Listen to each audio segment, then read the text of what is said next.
முதலமைச்சர் திரு மு.க. ஸ்டாலினின் செயல்பாடு எப்படி? இந்தியாவிலேயே சட்டம் ஒழுங்குல தமிழ்நாடு தான் ஃபர்ஸ்ட்.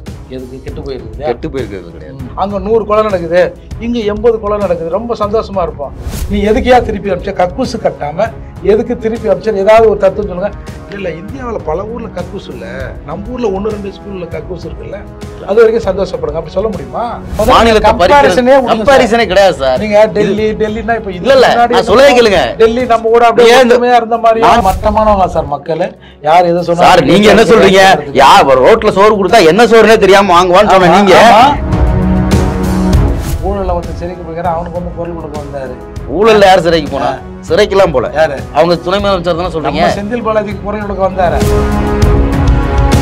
நீங்க தமிழ்நாட்டுல வந்து தள்ளுபடி பண்ணிக்கிறது இல்லையா? தமிழ்நாட்டுல பெருநிறுவனங்களுக்கு தள்ளுபடி பண்ணலையா? சரி, அந்த புள்ளி வார்த்தை எடுங்க. பிஎம் கேர் ஃபண்டுக்கு வந்து எல்லாரும் கம்பல்சரி கொடுக்கணுன்ற சட்டம் இல்லையே.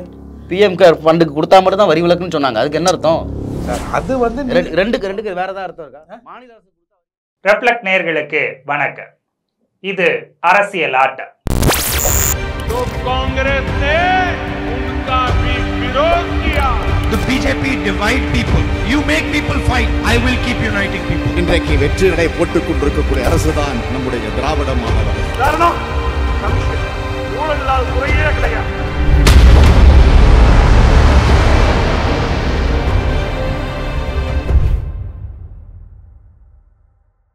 திமுக ஆட்சி 3 ஆண்டுகளை நிறைவு செய்ய போகிற நேரத்தில் முதலமைச்சர் திரு மு.க. ஸ்டாலினின் செயல்பாடு எப்படி என்கிற தலைப்பில் தான் இன்றைக்கு விவாதிக்க இருக்கிறோம். அதற்காக நம்மோடு இணைந்திருக்கிறார்கள் புரட்சி தமிழகம் கட்சியின் தலைவர் திரு ஏர்போர்ட் மூர்த்தி, ஊடகவியலாளர் திரு பன்னீர் பெருமாள். சிறப்பு விருந்தினர்களுக்கு வணக்கம். மூர்த்தி சார், நான் உங்ககிட்ட இருந்தே தொடங்குறேன். உங்களுடைய ரேங்க் கார்டு என்ன இந்த ஆட்சிக்கு? சார், நம்மளுக்கு கேட்க வேணாம். நீங்கள் சாதாரணமாக ரோட்டில் இறங்கி கேட்டாலே ஜனங்க சொல்லிடுவாங்க. 10 ஆண்டுகள் ஆட்சியில் இல்லாத திமுக ஆட்சிக்கு வந்த பிறகு கொஞ்சம் ஆட்சியை தக்க வைத்துக் கொள்வதற்கு இவர்கள் ஏதாவது ஜனங்களுக்கு செய்வாங்க அப்படின்னு எல்லாரும் எதிர்பார்த்தோம், நான் உட்பட. ஆனால் அதை வந்து இவர்கள் செய்தார்களா அப்படின்னா அது ஒரு பெரிய ஏமாற்றம் தான். அப்போ இப்படி ஏமாற்றத்தோடு மக்கள் வந்து இன்னமும் தொடர்ந்து தமிழகத்தில் நொந்து போய் தான் இருக்கிறாங்க. நீங்கள் இவங்க பொதுவாக உங்களுக்கு ஏழை எளிய மக்களுக்கு நாட்டு பொருளாதாரம், சென்செக்ஸு, அப்புறம் அதில் டிஜிடிபி அது இதுன்னு சொல்கிறாங்களே, அது எதுவுமே ஜனங்களுக்கு தேவையில்லைங்க. எழுந்தோமா, வேலைக்கு போகணுமா, நிம்மதியாக வேலைக்கு போகணுமா, ஏதோ கையில் கிடைக்கிற சம்பளத்தில் அரிசியை வாங்கணுமா, காய்கறி வாங்கணுமா, ரீசனபுளாக வாழ்ந்தோமா, அவ்வளோதான். நீ மேலே என்ன பண்ணாலும் இவர்கள் அதை பற்றிய கவலை இவர்களுக்கு இல்லை. அதுவும் தெரியாதுன்னு வச்சுங்க.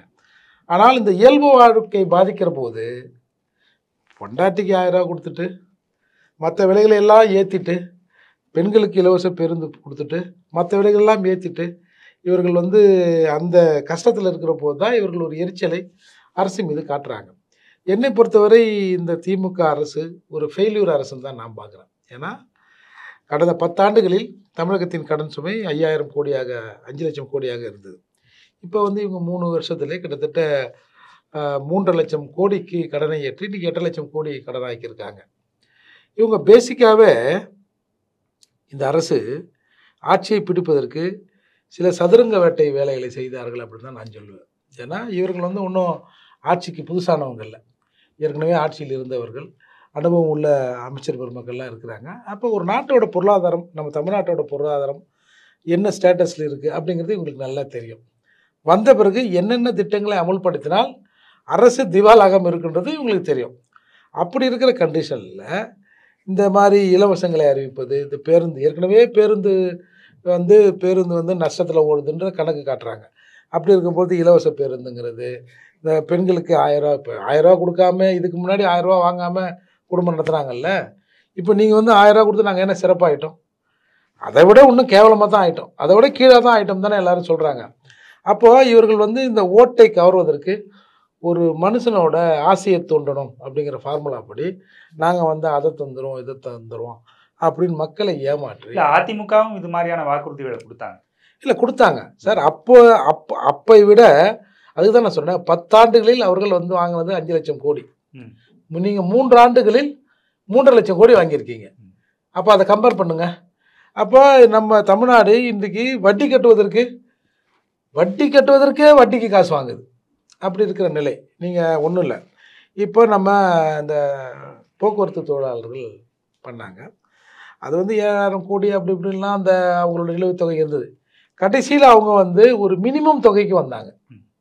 இதை கொடுத்தா போதும் நாங்கள் வேலைக்கு வந்துடுவோம், 72 கோடியோ 7 கோடி ஏதோ சம்திங், கொஞ்சம் ரொம்ப ரொம்ப மினிமம். அதை கூட அரசால் கொடுக்க முடியல, எங்ககிட்ட இப்போ இல்லை அப்படின்னு அரசு 72 கோடி நினைக்கிறேன் அப்படின்னு சொன்னாங்கல்ல. அப்போது இந்த அளவில் நாடு இருக்குது. இதை வந்து யார் சீர்படுத்தணும்? இது இந்த மாதிரி இருக்குன்னு உங்களுக்கு தெரியும். நம்ம தமிழகத்தில் இப்போ அரசு ஊழியரை 60 வயதாக நியமனம் பண்ணாங்க. ஏன் நியமனம் பண்ணாங்க? 58 வயசு வேலை கொடுத்தா பத்தாது, இன்னும் ஒரு வருஷம் கவர்மெண்ட் சம்பளம் வாங்கணும் அப்படின்னா பண்ணாங்க. இந்த ஓய்வூதிய பலன்களை கொடுக்கணுமேன்னு பண்ணாங்க. கொடுக்கறதுக்கு நம்மக்கிட்ட காசு இல்லை, இவனை வெறுங்கையாக திருப்பி அனுப்ப முடியாது. அப்படிங்கிற போது 58 59 ஆக்குறாங்க. சரி, அந்த ஒரு வருஷத்தில் ஏதாவது சீராகும்னு பார்த்தாங்க, அப்பயும் முடியல, திரும்பவும் 60 ஆகிட்டாங்க. அப்போ இதுதான் நம்ம எதிர்ச்சியான நிலை. அரசு ஊழியர்களுக்கு அது அதிமுக ஆட்சியில் நடந்தது சார். யாராக இருந்தால் என்ன சார்? அதாவது நான் என்ன சொல்லுவேன்னா, அந்த நிதி நெருக்கடியில் அரசு இருக்குது, அந்த நிர்வாகம் இருக்குது, நம்முடைய பொருளாதார நிலை அப்படி இருக்குது. அப்படி இருக்கிற போது திரும்பவும் இலவசங்களை அறிவித்து ஓட்டை வாங்கினா போதும், லஞ்சம் கொடுத்தா நீ எனக்கு போட்டினா நான் இதை கொடுக்குறேன், நீ வா அப்புறம் பார்த்துலாம், முதல்ல வந்து நம்ம போய் ஆட்சிக்கு வருவோம்பா, நாடு எக்கேடு கட்டாமல் போனால் நமக்கு என்னப்பா அப்படின்னு ஆட்சிக்கு வந்தவங்க, ஆட்சிக்கு வந்த குறுகிய காலத்தில் கருணாநிதியும் தன் வகைராவும் தன் வாழ்நாளில் சம்பாதித்ததை விட குறுகிய காலத்தில் 30,000 கோடிகளை சம்பாதித்திருக்கிறார்கள் ஒரு நிதியமைச்சர். அப்படியே போச்சு. அப்போது இவர்களுக்கு ஏற்கனவே இருக்கிற நிலையும் தெரியல, இதிலிருந்து எடுத்தால் என்ன ஆகும்னு தெரியல. அப்போ இவர்களுடைய நோக்கம் எதை நோக்கி இருந்திருக்கிறது? ஆட்சிக்கு வரணும், வந்த உடனே 10 வருஷம் காஞ்சி போயிருந்தோம், என்ன பண்ண முடியுமோ அந்த மாதிரி பண்ணுவோம் அப்படின்னு இவர்கள் நிலையில் இருக்கிறார்கள். அது தொடர்ந்து இப்போ நாட்டில் வந்து எந்த திட்டங்கள், இப்போ இந்த முதியோர் பென்ஷன் கொடுத்துருந்தாங்க, அதையும் நிறைவேற்றலை, அதையும் நிப்பாட்டாங்க. அப்போ இந்த மாதிரி டே பை டே கவர்மெண்ட்டு திவாலாகி கொண்டே போகுதுன்னு தான் என்னோட பார்வை. சார், அப்படி தான் பார்க்கணுமா? கடன் சுமையை வந்து 3 ஆண்டுகளில் அதிகரிச்சிட்டிங்க. அதாவது இந்த 10 வருஷத்தில் இந்தியாவுடைய கடன் 120 லட்சம் கோடி ரூபாய் அதிகரிச்சிருக்கு. பக்கத்தில் மாநிலமான கேரளா வந்து எங்களுக்கு அனுமதிக்கப்பட்ட விதத்தை விட கடனை வந்து நீங்கள் இன்னும் கூட வாங்குறதுக்கு அனுமதிங்க அப்படின்னு ஒன்றிய அரசாங்கத்தை கோர்ட்டில் கேஸ் போட்டிருக்கு. தமிழ்நாடை பொறுத்த வரைக்கும் தமிழ்நாட்டுக்கு நிதி ஆயோக் வந்து அலோவ் பண்ணதை விட தமிழ்நாடு வந்து கம்மியாக தான் கடன் வாங்கியிருக்கு. இந்த 3 வருஷத்தில் தமிழ்நாட்டுடைய வளர்ச்சி விகிதம் இருக்குது பார்த்தீங்களா, அது எவ்வளவுன்னு பார்க்கணும். 2022-23 ஜிடிபி 24 லட்சம் கோடியாக இருக்கிறது, அடுத்த வருஷத்தில் 28 லட்சம் கோடியாக மாறும் அப்படின்னு நம்ம சொல்லலை, ஆர்பிஐ சொல்லுது. இந்த வளர்ச்சி விகிதத்திலிருந்து தான் இந்த கடன் வந்து அதிகரிக்குது. நிதி ஆயோக் அலோவ் பண்ணதை விட கம்மியான ரேட்டில் தான் வந்து நம்ம தமிழ்நாடு அரசு வாங்கியிருக்கு. இப்போ திரும்பவும் எழுதியிருக்காங்க, நாங்கள் வந்து இன்னும் அதிகமாக கடன் வாங்குறோம்னு. ஆமாம், வாங்க தான் செய்வோம். ஏன் அப்படின்னா வாங்குறதுக்கான அனுமதி இருக்குது. போன வருஷமே நிதியமைச்சர் என்ன சொன்னார் அப்படின்னா, நாங்கள் இந்த வருஷம் நீங்கள் அனுமதிச்சதை விட கம்மியாக வாங்கியிருக்கோம், எதிர்காலத்தில் எங்களுக்கு தேவைப்பட்டுச்சுன்னா கூட வாங்குறதுக்கு இதையும் சேர்த்து வாங்குறதுக்கு அனுமதிக்கணும்னு நிதியமைச்சர் சொன்னார்.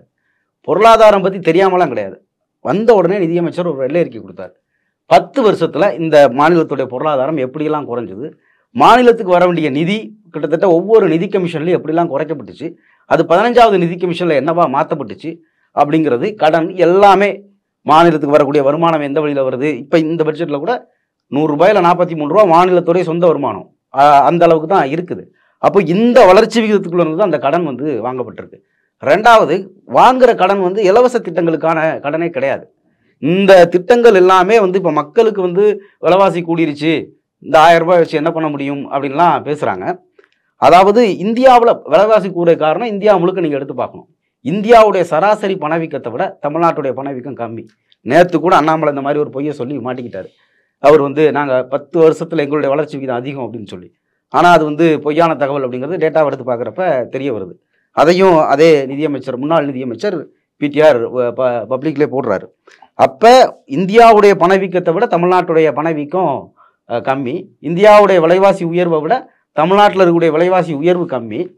அடுத்து வந்து இந்தியாவுடைய வளர்ச்சி விகிதத்தை விட, ஒரு தனிநபருடைய உற்பத்தி வளர்ச்சி விகிதத்தை இந்தியாவை விட தமிழ்நாடு கிட்டத்தட்ட 1.3% மேலே அதிகமாக இருக்குது. அதாவது ஒட்டு மொத்தமாக இந்தியாவோட கம்பேர் பண்ணும்போது ஒரு மாநிலம் வந்து 1.3% மேலே இருக்கிறது அப்படிங்கிறது பெரிய விஷயம். அதே மாதிரி இப்போ இந்த ஆட்சி வந்த பிறகு எடுத்து பார்த்தீங்க அப்படின்னா இப்போ வந்து ரொம்ப புதுசாக வந்த ஒரு தொழில் நம்ம இந்த இவி மிஷின் மோட்டார், இந்த இவி பைக்லாம் இருக்குது பார்த்தீங்களா, இதோடைய மேனுஃபேக்சரில் இந்தியாவிலே முதல் இடத்துல உற்பத்தியில் வந்திருக்கு. அப்போ உற்பத்தியில் முதல் இடத்துல ஒரு வருது அப்படின்னா இங்கே நிறைய நிறுவனங்கள் வந்திருக்கு. நிறைய நிறுவனங்கள் வருது அப்படின்னா நிறைய வேலைவாய்ப்பு வந்திருக்கு. வேலைவாய்ப்பு வருதுன்னா மக்கள் பயன்படுறாங்க. இப்படி எல்லாத்தையும் நீங்கள் சேர்த்து பார்த்தீங்க அப்படின்னா தான் அது வந்து வரும். இப்போ வந்து மெட்ரோ வேலை நடக்குது, அது வந்து கடனில் தான் பண்ணுறாங்க. 63,000 கோடி ரூபாய் ப்ராஜெக்ட்டு. அதை எடுத்து மொத்தமாக எடுத்து பார்க்குறப்ப 50-50, சென்ட்ரல் கவர்மெண்ட் 50%, தமிழ்நாடு கவர்மெண்ட் 50%. அவங்க காசே கொடுக்கல. தமிழ்நாடு கவர்மெண்ட் தன்னுடைய காசு 12,000 கோடி கொடுத்து கூடுதலாகவும் கொடுத்து வேலையை நடத்துது. அப்போ கடன் வாங்க தான் வேண்டியது வருது. ஆக வளர்ச்சி திட்டங்கள் அப்படின்னு எடுத்து பார்த்தீங்கன்னு வைங்களேன், அதுக்கு ஏற்ற மாதிரி தான். இப்போ வந்து கடைசியாக மெட்ரோ 2 நினச்சி பார்த்தீங்களா, அது போன திமுக ஆட்சியில் 10 வருஷத்துக்கு முன்னாடி வேலை ஆரம்பித்து இந்த அதிமுக ஆட்சியில் திறக்கப்பட்டுச்சு. அதுக்கு பிறகு அடுத்த மெட்ரோ பணியவே இன்னொரு ஆட்சி வந்து தான் திரும்ப திமுக ஆட்சி வந்து தான் தொடங்க வேண்டியது இருக்குது. இப்போ இந்த நகரத்துடைய வளர்ச்சி அப்படிங்கிறது இந்த மாநிலத்துடைய வளர்ச்சியிலே ரொம்ப முக்கியமானது. அப்போ இன்னைக்கு வந்து 3 வழியில் நடக்குது. 119 கிலோமீட்டருக்கு மெட்ரோ வேலை மட்டுமே நடக்குது. நான் ஒரு எக்ஸாம்பிளுக்கு மெட்ரோ வேலை மட்டும் சொல்கிறேன். அப்போ 10 வருஷமாக இந்த மாநிலத்துடைய இந்த மாதிரியான வளர்ச்சி திட்டங்கள் எதை பற்றியுமே கவலைப்படாத ஒரு ஆட்சி நடந்துட்டு இன்னொரு ஆட்சி வந்து அவங்க விட்ட இடத்துல இருந்தே தொடங்குறாங்க. இப்போ இடையில இவங்க புதுசாக ஏதோ ஒரு ஜெயலலிதா கூட மோனோ ரயில்லாம் ஒன்று சொன்னாங்க, அதுக்கு எங்கேயாவது அடிக்கல் நாட்டினாங்களான்னு கூட தெரியலை. அப்போ 10 வருஷம் பின்தங்கி இந்த மாதிரி விடப்பட்ட ஒரு மாநிலத்தை திரும்பியும் முன்னாடி இழுத்துட்டு போகிறதுக்கு தன்னுடைய வளர்ச்சி கூடுதலாக வாங்கலை. நிதி ஆயோக் அலோவ் பண்ணுது, நீங்கள் உங்களுடைய வளர்ச்சி விகிதத்தில் உங்களுடைய ஜிடிபி இல்லை நீங்கள் இவ்வளோ வரைக்கும் வாங்கலாம் அப்படின்னு. அதை விட கம்மியாக இந்த மாநிலம் வாங்குது. ஒட்டுமொத்தமாக இந்தியாவோட நீங்கள் எடுத்து பார்த்தீங்க அப்படின்னா விலைவாசி தமிழ்நாட்டில் தான் கம்மி, பணவீக்கம் தமிழ்நாட்டில் தான் கம்மி, வளர்ச்சி விகிதம் தமிழ்நாட்டில் தான் அதிகம், வேலை வாய்ப்பு தமிழ்நாட்டில் தான் அதிகம். இதெல்லாம் உருவாக்கப்பட்டிருக்கு. இதெல்லாம் உருவாக்கப்பட்ட இடத்த இது எல்லாத்தையும் மறைச்சிட்டு கடன் மட்டும் சொல்கிறது.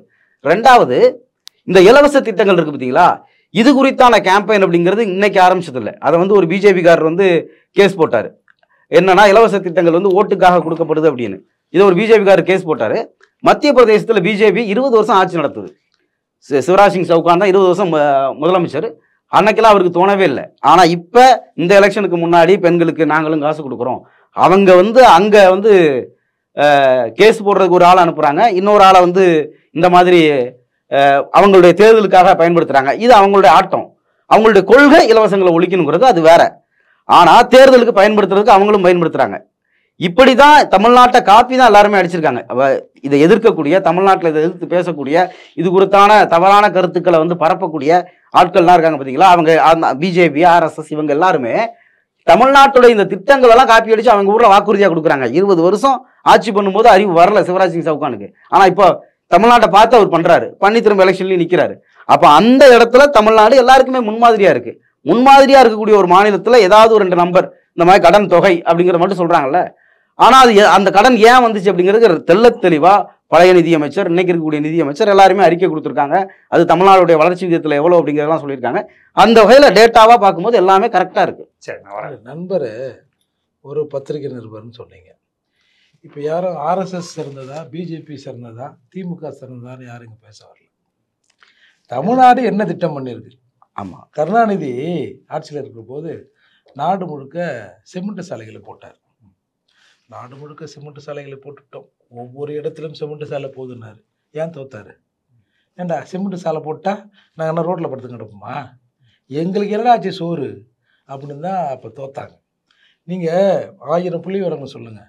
இந்த நிரஞ்சனா ஒரு பெரிய பொருளாதார நிபுணர், அதுக்கு முன்னாடி எப்படிலாம் பேசியிருந்தார், அவரெல்லாம் இன்றைக்கி போட்டாங்க, ஒரு குழுவாக போட்டாங்க.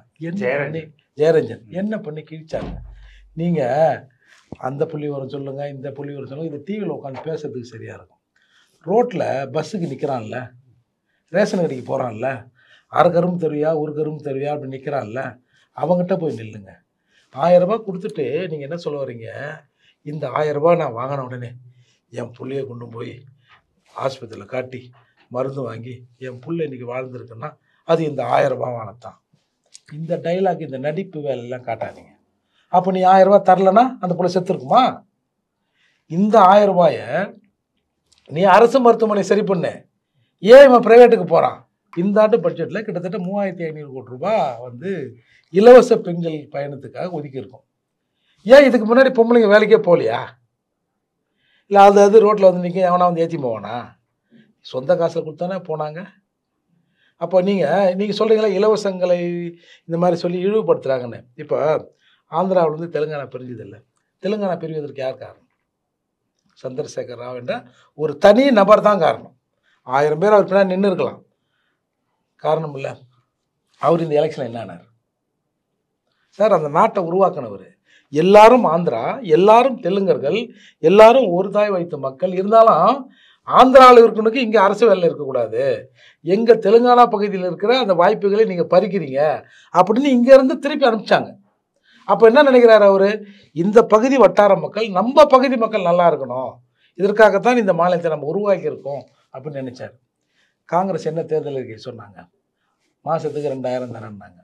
விட்டான்ல, ஆட்சியை கொடுத்துட்டான்ல. 2000க்கு ஆசைப்பட்டு நாளைக்கு அவன் புள்ள அவன் சந்ததி வாழ்க்கையை கெடுத்துக்கனால. அப்போ இலவசம் ஒருத்தனை எப்படி கேவலமாக்குது?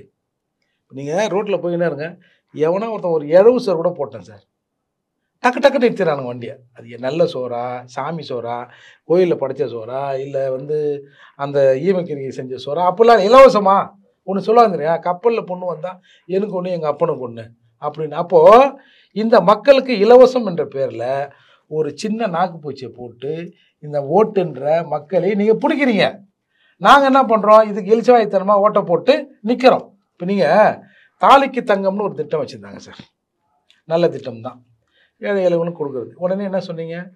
தாலிக்கு தங்கம் அது வேண்டாம், நாங்கள் ஏதோ பொன்மகள் திட்டம்னு மாதம் ஒரு 1000 ரூபா படிக்கிற பிள்ளைக்கு கொடுத்துட்றோம் அப்படின்னு சொன்னாங்க. நம்ம எல்லோரும் நல்ல திட்டம் தானே சொன்னோம். அதில் கடந்த ஆண்டு எங்கள் எஸ்சி பட்ஜெட்டில் 160 கோடி ரூபா ஒதுக்குறாங்க. கொடுத்தது எவ்வளோ தெரியுங்களா? 26 கோடி. மிச்சம் 134 கோடி எங்கே போச்சு? திருப்பி அரசுக்கே வந்துடுச்சு. அப்போ உங்களோட நோக்கம் என்ன? அப்போது உங்களுக்கு தேவை என்ன? ஏதாவது எவன் இழிச்சவாக இருக்கான், எதை கொடுத்தா நாக்க தொங்க போட்டு ஜனங்க வருவாங்க, ஓட்டை அபகரிக்கணும், ஓட்டை பறிக்கணும் அப்படிங்கிற எண்ணம் தான். நீங்கள் பொருளாதாரத்தை மேலே போயிட்டீங்க, நாங்கள் அவ்வளோ முதலீடு கொண்டு வந்துட்டோம். என் வீட்டில் என் புள்ள படிச்சுட்டு ஸ்விக்கி ஓட்டுனுங்கிறான், இன்ஜினியரிங் படித்த பையன் ஸ்விக்கி டொமேட்டோவில் வண்டி ஓட்டுறான். நீங்கள் வடபழனி மாலில் போனீங்கன்னா இன்ஜினியரிங் படித்தவன், எம்பிஏ படித்தவன் காஃபியை தாந்து கொடுக்குறான். அதுக்கு பதில் சொல்லு. நான் அத்தனை பேரை வேலை வாய்ப்பை கொடுத்துட்டேன், நாங்கள் அமெரிக்காவுக்கு ராக்கெட்டு கொடுத்துக்கு தமிழ்நாட்டிலேருந்து தான் அமிச்சோம். இந்த கதைலாம் நீங்களே வச்சுங்க. எங்கள் அடிப்படை வாழ்க்கை தரம் இங்கே என்னவா இருக்குது? அப்படி இருக்கிற போது இன்னைய வரை போக்குவரத்து தொழிலாளர்கள் அந்த பெனிஃபிட் வரலன்னு போராடுறோம். அரசு ஊழியருக்கு அந்த பெனிஃபிட் வரலன்றான். அப்போது நீங்கள் எதை வச்சு சொன்னீங்க? ஏற்கனவே நாங்கள் கொடுத்த அந்த பழைய பென்ஷன் திட்டத்தை அறிமுகம் கொடுத்து எதை வச்சு சொன்னீங்க? எதை வச்சு தான் சொன்னாங்க? இவங்க இப்போ இவ்வளோ கணக்கு போடுறாங்கல்ல, நாங்கள் அப்படி உழந்துட்டோம் கூட. நீங்கள் நாங்கள் 99% வாக்குறுதியை நிறைவேற்றுறீங்க, காட்டுங்க, கொடுங்க. அதில் ஒன்று தானே இது. 2 மாதமாக கரண்ட் பில்லை 1 மாதம் ஆக்குறேன். நீங்கள் இவ்வளோலாம் ஒழிந்துச்சுல்ல, முதல்ல இங்கே குறைக்க வேண்டியது தானே. நாங்கள் கடன் வாங்குகிற அளவை எங்கள் அளவை விட நாங்கள் கம்மியாக வாங்கியிருக்கோம் சார். நம்மக்கிட்ட நகை இருக்குது, வீட்டில் சேட்டு கடையில் பணங்குது, எத்தனை கொடுத்தா காசு கொடுத்துருவான்றதுக்காக சேட்டுக்கள்லாம் திறந்துருக்கு. நான் வீட்டில் என் பொண்டாட்டிக்கிட்ட தாலி வச்சுருக்கேன் பற்றியா, அவள் தாலியை கொடுத்தா கூட அவன் காசு கொடுப்பான், நான் வச்சேனா பற்றியா, இன்னும் எப்படி சார் சரியாக இருக்கும்? அப்போது அடிப்படையில் எங்களோட தேவைகள் என்ன, அந்த மக்களோட தேவைகள் என்ன? ஒரு அரசு சொல்லுது பள்ளிக்கல்வித்துறை வாயிலாக அறிக்கை விடுறாங்க, அந்தந்த ஊரில் இருக்கிற எச்சம்லாம் போய் அந்த ஊரில் இருக்கிற பணக்காரங்கிட்ட கெஞ்சி பிச்சை எடுத்து பணம் வாங்கிட்டு கட்டடத்தை கட்டிக்கும். இங்கே பொருளாதாரம் தான் ஏறி போச்சா, கட்ட வேண்டித்தானே சார். முதல்ல உள்கட்டமைப்பை சரி பண்ணோம்ல நீ, அப்புறம் என்ன கதை விடுறீங்க? அதில் ஏறி போச்சு, இதில் இறங்கி போச்சு, சந்திர மண்டலத்துலேருந்து பார்க்குறாங்க, இந்தியாவிலேயே நம்ம ஊரில் தான் நல்லா இருக்குது. நான் நாரி போயிருக்கிறேண்ணே, எனக்கு அதற்கான ரிசல்ட்டை மட்டும் சொல்லுங்கள். நீங்கள் என்ன வேணாலும் பண்ணுங்க. இப்போ 30,000 கோடி கொள்ளாச்சுதா ஒரு ஆடியோ வந்தது, எவனாவது கேட்டோமா? என்னையா ரேஷனில் என்னையா ஒன்றும் வரல, என்னையா இந்த பொங்கலுக்கு 1000 தரீங்களா, என்னையா தரீங்க, அப்படியே எங்களை பழக்கப்படுத்துறீங்க. அதோட நான் நிற்கிறேன். எவனா போய் 30,000 கோடி கொள்ளாட்சிங்களா கூட ஒரு 10,000 அப்படி எவனா கேட்டோமா? என்னோட மினிமம் தேவை, என்னோடய வாழ்க்கையை நான் நடத்துவதற்கு என்னோட தேவையை பூர்த்தி பண்ண வேண்டியது தான் அரசாங்கத்தின் கடமை. இல்லைனா இந்த அரசு மீது நம்ம எதனா குறை சொல்ல நமக்கு எதனா இருக்கா? நீ 30,000 கோடி சம்பாரிச்சான்னா, 3 லட்சம் கோடி சம்பாரிச்சான்னா, நாங்கள் 1,70,000 கோடியே பார்த்தவங்க, எங்களுக்கு இதெல்லாம் ஒன்றும் பிரச்சனை இல்லை. நம்ம வாழ்க்கை டே டு டே வாழ்க்கை வந்து சீராக இருக்கணும், சட்டம் ஒழுங்கு இங்கே பாதுகாக்கப்படணும். என் புள்ள வேலைக்கு போயிட்டு வந்தான்னா அவன் எதையும் அசம்பாவிதங்கள் பார்க்காம வீட்டுக்கு வந்து சேரணும். அவனுக்கு ஒரு நடுக்கம் வரக்கூடாது வெளியில் போனான். இப்போ இன்னைக்கு கூட சென்னையில் கிட்டத்தட்ட 3-4 கொலைகள் நடந்திருக்கு. இதெல்லாம் எப்படி இவங்க வந்து பெருமிதமாக சொல்லுவாங்களா? இந்தியாவிலேயே எங்கேயும் கொலை நடக்கலை, எங்கள் ஊரில் தான் வாரத்துக்கு ஒரு 10 கொலை நடக்குது, பெருமையாக பேசிட முடியுமா? இல்லை, இந்தியாவிலேயே சட்டம் ஒழுங்குல தமிழ்நாடு தான் ஃபர்ஸ்ட். எதுக்கு கெட்டு போயிருக்குது இல்லையா? கெட்டு போயிருக்கிறது கிடையாது. நீங்க வந்து மற்ற மாநிலங்கள் நடக்கக்கூடிய கொலைகள், மற்ற மாநிலங்களில் பதிவாகக்கூடிய வழக்குகள் நடக்குது நடக்கல, எனக்கு அது பிரச்சனை இல்லை சார். அங்கே 100 கொலை நடக்குது, இங்கே 80 கொலை நடக்குது, ரொம்ப சந்தோஷமா இருப்போம். எப்படி சந்தோஷமா இருப்போம்? 80 கொலை நடக்கல. நீங்க என்ன சொல்றீங்க? 80 கொலை ஏம்பா நீங்களாவது கஞ்சிக்கு ஊறுக்காய் வச்சிருக்கீங்க, அவன் ஊறுக்காயே எல்லாமே கஞ்சி குடிக்கிறானே, நம்ம சிறப்பாக தானே இருக்கிறோம். இதா சார் அரசு? அதாவது அரசு வந்து அடிப்படை தேவைகளை பூர்த்தி செய்யணும்னு அண்ணன் சொல்றாங்க. காலை உணவு திட்டம்ங்கிறது ஒரு அடிப்படை தேவை. இப்போ அண்ணன் சொன்ன அந்த 29 கோடி ரூபாய் வந்து எஸ்சி பட்ஜெட்ல இருந்து கொடுத்ததா சொன்னார் பார்த்தீங்களா, அந்த புதுமை பெண் திட்டம், அது ஒரு அடிப்படை தேவை. அதுல இருந்து விரிவுபடுத்தி அதை இந்த முறை வந்து தமிழ் புதல்வன் திட்டமாக மாணவர்களுக்கு அறிவிச்சிருக்காங்க. அதுவும் ஒரு அடிப்படை தேவை, ஒரு மாணவனுக்கு ஒரு அடிப்படை தேவை. வேலைக்கு போகிற பெண்கள் இப்போ இதுக்கு முன்னாடி எப்படி போனாங்க அப்படின்னு வந்து கேட்குறாங்க. நான் தினந்தோறும் பஸ்ஸில் போயிட்டு பஸ்ஸில் தான் வர்றேன். அதில் நேரடியாக பலனடைகிறாங்க பார்த்தீங்களா பெண்கள், அவங்கக்கிட்டேயே இந்த திட்டத்துக்கு எதிரான கேம்பெயினை வந்து ஆரம்பத்தில் பண்ணாங்க. அந்த எங்கேயாவது ஒரு கண்டக்டர் வந்து ஒரு வார்த்தை ஏதாவது சொன்னால் அதுக்கு நேரடியாக அரசாங்கத்தை நோக்கி வரும். அது எங்கே போகும் அப்படின்னா, அதில் நேரடியாக பெண்களை வந்து அந்த வார்த்தை கேட்குறப்ப அவங்களுக்கு வலிக்கும், அது யாராக இருந்தாலும் வலிக்கும். அந்த இடத்துல இருந்து அந்த திட்டத்துக்கு எதிரான கேம்பெயினே பண்ணுறது அது ஒரு அடிப்படை தேவை தான். இப்போ அந்த புதுமை பெண் திட்டம் அப்படிங்கிறது கிட்டத்தட்ட அது வந்து அதை ஒரு திட்டமாக மட்டுமே நம்ம பார்க்க முடியாது. அது முதல்ல 8ஆம் கிளாஸ் படிக்கிற வரைக்கும் படித்தவங்களுக்கு திருமணத்துக்கு நிதி கொடுக்குறதுல ஆரம்பித்து அது 10ஆம் கிளாஸாக மாறி அதை 12ஆம் கிளாஸ் மாறி திரும்ப காலேஜ் படிச்சுக்கிறதா மாதிரி இப்போ வந்து படிக்கும்போதே இது வந்து ஒரு திட்டத்துடைய பரிணாம வளர்ச்சி. இப்போ நம்ம ஊரில் என்ன நடக்குது அப்படின்னா, இங்கே வந்து திட்டத்துக்கு பயனாளிகள் இருக்காங்களே, தினந்தோறும் அதை பயன்படுத்தக்கூடிய பயனாளிகள், அவங்க கிட்டேயே அந்த திட்டத்துக்கு எதிரான கேம்பெயின் ரொம்ப தீவிரமாக நடக்குது. அப்படியான வகை தான் இது. அதாவது நான் என்ன சொல்ல வர்றேன் அப்படின்னா, விலைவாசி வந்து கூடியிருக்கு, அது இல்லைன்னு யாருமே சொல்லலை. ஆனால் இந்தியாவில் பணவீக்கம் இருக்கு. இந்தியாவுடைய பணவீக்கத்தில் ஒரு மாநில அரசாக அதில் வந்து கட்டுப்படுத்தியிருக்காங்களா அப்படின்னா கட்டுப்படுத்தியிருக்காங்க. நீங்கள் உடனே என்ன கேட்குறீங்க? இப்போ வந்து இப்போ 30,000 கோடி அப்படிங்கிறத ஒரு 4-5 முறை சொன்னாங்க. இந்த ஊரில் வந்து ஒரு குற்றம் நிரூபிக்கப்பட்டு தண்டிக்கப்பட்ட ஒரு முதலமைச்சர் இருந்தாங்க. நேற்றுக்கு ஊழலை ஒழிப்போம்னு சொன்ன மோடி கூட அவங்களை பாராட்டிட்டு போறாரு. ஆனா வதந்திகள் இருக்குல்ல, வதந்திகள் இருக்குல்ல, இல்ல நான் அப்படி சொல்லல, நான் அப்படி சொல்லல. ஆனா வதந்திகள் இருக்குல்ல, அந்த 1,76,000 கோடி அப்படிங்கிறது இல்ல நீதிமன்றத்திலேயே சொன்னாலும் அங்க இல்ல இது கம்பாரிசன் கிடையாது. 1,76,000 கோடி அப்படிங்கிறது நீதிமன்றமே விடுவிச்ச கேஸ். அப்பீல் நடக்கலையா? திரும்ப அப்பீலுக்கு இப்பதான் போறாங்க. இல்ல அது முடிவுக்கு வரல. இல்ல அப்பீலுக்கு என்ன அர்த்தம்? அது முகாந்திரம் இருக்குன்னு அர்த்தம். முகாந்திரம் இல்லங்கிறது ஏற்கனவே தீர்ப்பாயிருக்கு. திரும்ப மேல்முறையீட்டு அப்படிங்கறது அவங்க அரசியல் காரணங்களுக்காக போறாங்க. அது எப்படினாலும் முடியும். ஆனா ஒரு மொத்தமா ஒரு மாநிலத்துடைய பொருளாதாரம் குறித்து ஒரு ஆட்சி குறித்து பேசுறப்ப அந்த எல்லா திட்டங்களும் இருக்குல்ல, நேரடியாக இந்த நான் வந்து டே 1ல இருந்து பார்த்துட்டு இருக்கேன். நேரடியாக பயனாளிகளையே அந்த திட்டங்களுக்கு எதிராக மாத்திர மனநிலை உருவாக்குறது இருக்குல்ல, அந்த கேம்பெயின் வந்து இங்க உருவாக்குறாங்க. அது வந்து காலங்காலமாவே இங்க வந்து திமுகனா ஒரு வெறுப்புணர்வு இருக்கு. சரிங்களா? நான் கூட 2013-14 திமுகவுக்கு எதிரான மாணவர்கள் ஒரு Facebook பேஜ் வச்சிருந்தேன். இல்ல மக்கள் மடையர்கள் கிடையாது, அவங்க அப்படிதான் இல்ல தொடர் பிரச்சனை அப்படி கிடையாது. இப்போ அதிமுக ஆட்சியில தான் அந்த போக்குவரத்து தொழிலாளர்களுக்கான பணம் நிறுத்தப்பட்டது, அப்பதான் சூறையாடப்பட்டுச்சு. இப்ப மின்சாரம் துறை எடுத்து பார்த்தா உதய் மின் திட்டத்தின் கீழே ஒரு மாநில அரசாங்கம் ஒரு மாநில அரசாங்கம் அதானி கிட்ட இருந்து இத்தனை % மின்சாரம் வாங்கணும்னு சட்டமே கொண்டு வர்றாங்க. இப்படியான ஒரு சூழல்ல இதையெல்லாம் தாண்டி ஒரு முதலீட்டாளர்ல கிட்டத்தட்ட ஒரு 46,000 கோடி முதலீடு பண்றாங்க. ஆமா, இந்தியா முழுக்க முதலீடு பண்ணக்கூடிய ஒரு முதலாளியா இருக்காருல்ல, அவன் வந்து அந்த ஊர்ல இருந்தா திருடன், இந்த ஊர்ல இருந்தா திருடன் இல்லைன்னு யாருமே சொல்லல. ஆக்சுவலா அதானி கிட்ட பசுமை மின்சாரம் வாங்குறதுக்கு நிர்பந்திக்கப்படுது. இங்க நீங்க மொத்தமா எடுத்து பாத்தீங்கன்னா இப்போ இந்த மாநிலம் அப்படிங்கிறது தன்னுடைய சொந்த வருமானத்தை பெருக்கிருக்கா ஒரு அரசா அப்படின்னு பார்த்தா பெருக்கிருக்கு. தன்னுடைய மக்களுக்கான நலத்திட்டங்களை செய்தா இல்ல சார், கடன் அளவு குறையணும்ல. நீங்க சொல்ற கடன் அளவு வந்து எப்பவுமே குறையாது. நீங்க வந்து எல்லா இப்ப நீங்க ஐசா போன்ற மாநிலங்கள் குறைக்கிறாங்க சார். இல்ல நீங்க இப்ப ஐடிசியோடைய ஒரு குவார்டர் ரிசல்ட் எடுத்து பாருங்க. அவங்களுடைய வளர்ச்சி விகிதத்துக்கு ஏற்ற மாதிரி அவங்களுடைய இன்வெஸ்ட்மெண்டோட எல்லாமே மாறும். ஒரிசா போன்ற மாநிலங்கள்ல குறைக்கிறாங்க அப்படின்னா அவங்களுடைய வளர்ச்சி விகிதம் எவ்வளோன்னு பாருங்க. அந்த மாதிரி நீங்க ரெண்டையுமே கம்பேர் பண்ணி பார்த்தீங்க அப்படின்னா தான் அந்த இடம் வந்து பண்ண முடியும். அதுதான் நான் திரும்பியும் சொல்றேன். 2006 to 2011 ஒரு மெட்ரோ திட்டம் போடப்படும். திரும்ப 2021 திமுக வந்து தான் அடுத்த அந்த திட்டத்தை நடத்தணும் அப்படின்னா 10 ஆண்டுகளுக்கு பின்னாடி இருக்கக்கூடிய ஒரு மாநிலத்துக்கு அதுக்கு தேவையான இன்ஃப்ராஸ்ட்ரக்சர்ல இருந்து பல விஷயங்களை உருவாக்கக்கூடிய ஒரு அரசா இருக்கிறப்ப அது வந்து அப்பவுமே கேரளா மாதிரி கேட்கல, எங்களுக்கு இன்னும் கூடுதல் அனுமதி கொடுங்கன்னு. ஒன்றிய அரசாங்கம் நிதி வந்து கொடுத்துருக்கா, கொடுக்கல. 15வது நிதி கமிஷன்ல நிதி வந்து பெரிய அளவில் குறைச்சிட்டாங்க. அதுக்கு பிறகு கூட பல திட்டங்கள் வந்து சென்ட்ரல் ஸ்பான்சர் ஸ்கீம் வழியா வருது. நேரடியாக மாநில அரசுக்கு நிதிகள் வருவது குறைக்கப்பட்டிருக்கு. கொரோனா கட்டத்துல என்ன கேக்குறேன்னா, சார் ஒண்ணு சொன்னாரு, ஒரு பள்ளிக்கான கட்டடங்களை கூட வந்து வெளியில வாங்கி கட்டுற நிலைமையில தான் அரசாங்கம் இருக்கு, அப்புறம் எப்படி வளர்ச்சின்னு சொல்றீங்க? அதாவது சிஎஸ்ஆர் ஃபண்டுன்னு ஒண்ணு இருக்குது. பல இடங்கள்ல அதையும் அரசு பயன்படுத்தணும் அப்படிங்கிறத வந்து முடிவெடுக்கிறாங்க.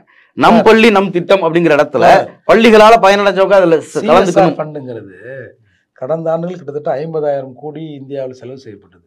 சிஎஸ்ஆர் ஃபண்டை போய் யாரும் நிர்பந்திக்க முடியாது. ஆனா நம்ம அரசு போட்டதுல சட்டம் என்ன போட்டாங்க, சிஎஸ்ஆர் ஃபண்டு எங்கள் மூலியமா வரணும். இப்ப போட்டாங்களா இல்லையா, ஒரு வழிமுறை சொன்னாங்களா இல்லையா? சிஎஸ்ஆர் ஃபண்டுங்கிறது அவன் தமிழ்நாட்டில் கம்பெனி வச்சிருக்கான்னு வச்சுக்க, அவன் இந்தியா முழுக்க எங்க வேணாலும் செய்யலாம்.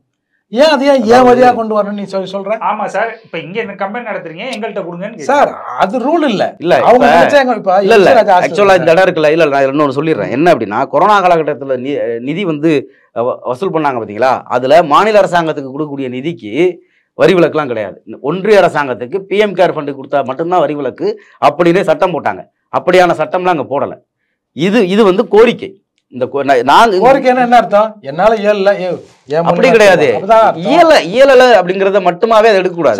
ஒரு சமூகத்தோட வளர்ச்சியில ஒரு அரசாங்கத்துக்கு முழு பொறுப்பு இருக்கு. ஒரு அரசாங்கம் எல்லா வகையிலுமான ஒரு அரசாங்கம் எல்லா வகையிலும் எதெல்லாம் பயன்படுத்த முடியுமோ அதெல்லாம் பயன்படுத்தி அவங்க வேலையை அவங்க செய்யட்டும். ஆமா, தனியார்கள் நாங்க எங்க வேலை செய்யறோம். இப்போ நம்ம சைதாப்பேட்டில் MC ராஜா ஹாஸ்டல் இருக்கு. அது எவ்வளவு சீரழிஞ்சிருந்தது, அரசாங்கத்தின் பார்வையில் இருந்த வரைக்கும் சீரழிஞ்சது. ஒரு டிவிஎஸ் நிறுவனம் அதை எடுத்து கிட்டத்தட்ட 2-3 கோடி ரூபா செலவு பண்ணி இன்னைக்கு வந்து ஒரு நடுத்தர ஹோட்டல் எப்படி இருக்கும் அந்த மாதிரி இருக்கும். அப்போ அவர்கள் ஒரு பிராமணர் கம்பெனின்னு சொல்றான். அந்த கம்பெனி SC பசங்க படிக்கிற இடத்த கொஞ்சம் சுத்தமாக வைக்கணும், நல்லா நீட்டாக வைக்கணும், இந்த கம்யூனிட்டி கீழே இருக்கு, இதை கொஞ்சம் நம்ம வந்து மேலே தூக்கி விடணும், நம்ம ஃபண்டு இது அப்படின்னு அவன் வந்து அந்த ஹாஸ்டலை மேம்படுத்துறான் சார். இப்போ அரசாங்கம் என்ன சொல்லுது, ஏய் உனக்கு ஒரு பாலிசி இருந்தா நீ அங்கே போய் செலவு பண்ணுவியா, இங்கே எடுத்துன்னு வாடா, ஏன் மூலியமா வரட்டும். அது எப்படி சரியா இருக்கும்? ஒரு அரசாங்கமா அப்போ உன்னால இயலலை, இயலாததுன்னு மட்டுமே நீங்க அதால நீ கூட்டுறா என்ன உரிமையில யாருக்கிட்ட அப்படி கிடையாது. யாருக்கிட்டையும் அப்போ வந்து PM கேர் ஃபண்டுக்கு மட்டும்தான் கொடுக்கணும் அப்படின்னு சொன்னது முடியாம தான் சொன்னாங்களா? இந்த இடத்துல வந்து ஒரு அரசாங்கம் PM கேர் ஃபண்டுக்கு வந்து எல்லாரும் கம்பல்சரி கொடுக்கணும்ன்ற சட்டம் இல்லையே. PM கேர் ஃபண்டுக்கு கொடுத்தா மட்டும் தான் வரி விலக்குன்னு சொன்னாங்க. அதுக்கு என்ன அர்த்தம் சார்? அது வந்து ரெண்டுக்கு வேற ஏதாவது அர்த்தம் இருக்கா? மாநில அரசு கொடுத்தா வரி விலக்கு கிடையாது, PM கேருக்கு கொடுத்தா வரி விலக்கு. அது நீங்க 39 பேர் இருங்க போராடி வாங்க, உங்களை யார் வேணான்றா?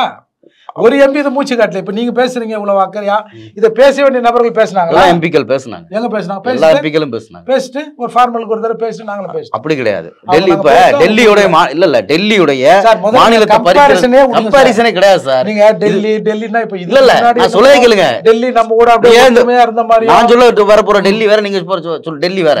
டெல்லியில ஒரு முதலமைச்சர் இருக்காரு, அவர் அதிகாரத்தை பறிக்கிறதுக்கு பார்லிமெண்ட்ல சட்டம் கொண்டு வர்றாங்க. அவருக்கு தெரிஞ்ச எல்லா கட்சியும் கூட்டு போய் எதிர்த்து ஓட்டு போடுறாரு, சரிங்களா? ஆனாலும் அது தோத்துருது. அதுக்காக அந்த முதலமைச்சர் ராஜினாமா பண்ணுமா? அந்த முதலமைச்சர் பத்தி ஏன் பேசுறீங்க? ஊழலுக்கு எதிராக ஆட்சியை பிடிச்சவரு, ஊழல ஒருத்தன் சிறைக்கு போய்க்காரு, அவனுக்கு வந்து குரல் கொடுக்க வந்தாரு. ஊழல்ல யார் சிறைக்கு போனா?